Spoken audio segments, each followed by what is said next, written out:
এই দেখুন সূর্য সূর্যই ডুবে যাচ্ছেন।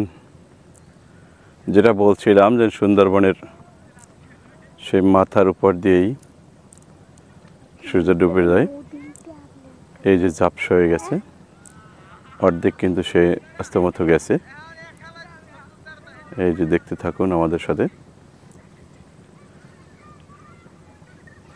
একদিকে কর্মজীবী মানুষ, তারা কর্মব্যস্ত মাছ শিকারের জন্য, অন্যদিকে নদী প্রবাহমান নদী তার চিরাচরিত রীতিতে বহিছে। সুন্দরবন, সেই সুন্দরবনের ভিতর কত না রহস্য লুকিয়ে আছে।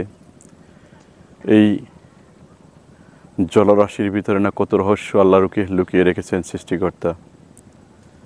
সেই সাথে তারই উপর দিয়ে তার নিত্য নৈমিত্তিক খেলা। সূর্য উদিত হয় এবং অস্তমিত হয়। দুনিয়ার সবই তার নিয়মে চলে, তিনি আর কেউ নয়। এই দেখুন, বলতে বলতেই কিন্তু সূর্য একটু লাল আবার মাধ্যমে বিলীন হয়ে যাচ্ছে। আবার হয়তো কালকে উঠবে, এই রূপেই উঠবে যদি আল্লাহ চায়। ধন্যবাদ সবাইকে।